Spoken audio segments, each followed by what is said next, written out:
Hi, today I'm going to read Girl on the Run. Now, this is my suspense novel. It is not a cozy. If you're expecting to hear a cozy reading today, you can turn this off. However, one caveat, there's no bad language, there's no sex on the page. Most of my cozy readers have liked it so far. So, join in with me. Chessa Paxton had dreaded the night, even feared it, but now, dressed as Sleeping Beauty, she quivered with anticipation as she moved with the throng toward the entrance to the boardwalk casino. Everything was exciting, the costumes, the eager chatter, the orchestral music being piped through amplifiers. The happily ever after ball was going to be, in a word, heady. She stumbled slightly and gripped the skirt of her costume so its sequins wouldn't snag on the other gorgeous princess gowns or any number of billowing witch capes. Heaven forbid she cause a snafu. A cool summer breeze, typical at night in Lake Tahoe, swirled up behind her. Chessa shivered, wishing she had brought a shawl for her shoulders. Zach slung an arm around her. "Are you okay, babe?" Even though Chessa was still seething at her husband, she leaned into him for warmth. Yes. Once she entered the ballroom, exhilaration shot through her, and she forgot she was cold or anxious. The lush gold-themed decor, all her doing. Food stations and carving stations set in every corner of the room, her suggestions.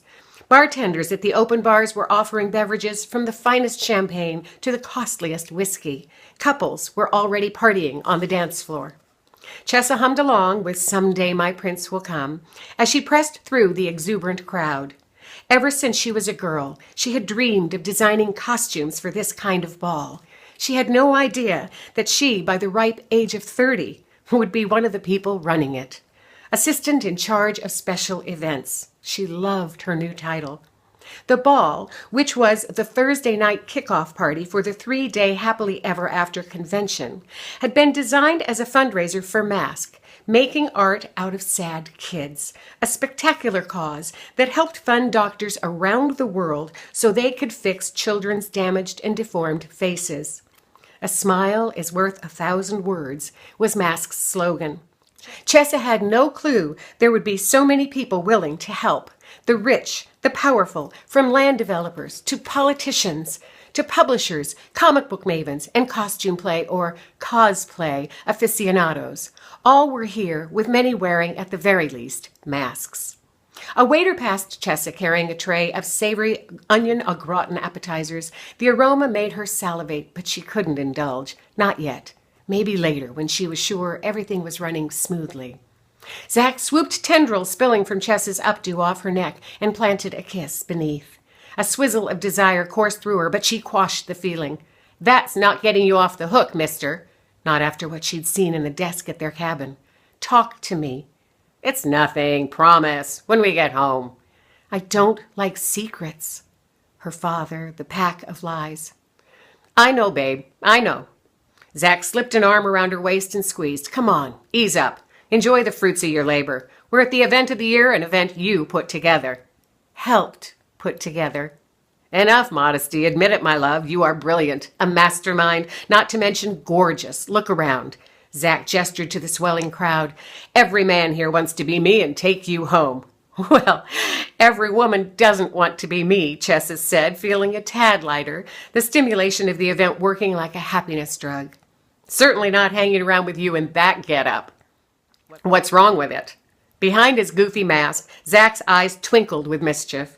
He had begged her to make him a frog prince costume, complete with bug eyes, webbed hands, a lopsided crown, and a fake red tongue hanging down the bib of his green tuxedo. Ridiculous.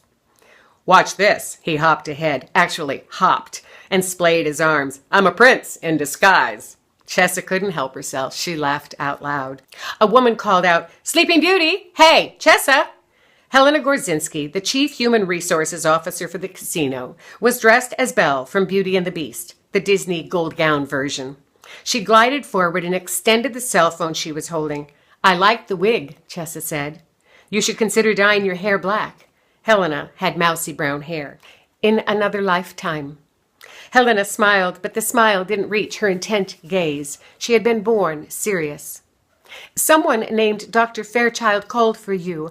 I'm not sure how he got my number."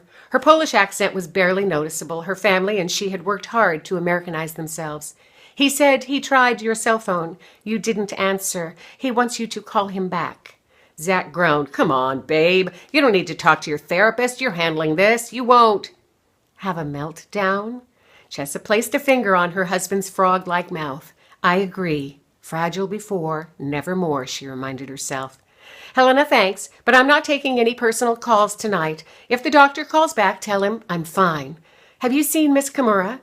Yukiko Kimura, Nevada's Director of Business and Industry, was the woman who had dreamed up the brilliant idea of the fairy tale theme. Over there. She is hard to miss in that ruby red costume you made her. Chessa grinned. Zach, go, do your thing. He swooped in for another kiss. Before he left, Chessa said, I'm parched. Would you get me some water? No wine tonight. She needed her wits about her until the last guest departed. Zach saluted and hopped toward the nearest bar. A wiry, red-headed man in a black uniform with gold epaulets stopped him and said, Zabo, my man. Hearing Zach's surname shot Chessa back to the time when they met. After a long day of skiing, she and her mother slipped into Alpine Meadows Lodge for a drink. Her mother rarely imbibed, but that day she led the way. She'd had a scare. She'd taken a bad spill on a hill packed with moguls. She wanted a brandy. When they entered, Zach was sitting on a stool at the bar, his ankle bound in a cast, his leg propped on a neighboring chair. While waiting for their drinks, Chessa's mother urged her to introduce herself to the dark, handsome stranger. Instead of shutting down, Chessa found the courage. Zach was charming, talkative, and sexy. He said his last name was Zabo, Spanish in origin, but he'd never been to Spain. She fell hard for him. They talked for 3 hours straight. Her mother magically disappeared. 4 weeks later, they moved in together. 6 months after that, they married. At Zach's insistence, Chessa kept her maiden name. He said it was important for a woman with a career to maintain her own identity. Although he had balked when she was offered a better-paying job with growth potential at one of the casinos in Las Vegas. Stay local, he begged. She acquiesced. Chessa surveyed the room to catch a glimpse of him and spotted him, still chatting with the guard. The man poked him in the chest. Zach flinched and backed up. The guard grinned and strode off. Within seconds, a pasty-skinned witch with a black mouth, prominent cheekbones, and red and purple-tipped dark hair approached Zach. Her gown of black feathers fluttered. As if Zach felt Chessa's gaze on him, he turned and twirled his webbed hand, signaling he would return with water soon. Chessa drew in a deep, calming breath and weaved her way toward Red Riding Hood. I hope you enjoyed this reading of Girl on the Run, my suspense novel. If you're interested in knowing more about how I write suspense novels and what this book is about, check out the links below. Go to my website. You can find out more about Girl on the Run, see pictures of Lake Tahoe, and hopefully order the book. Thanks so much for tuning in. See you next time.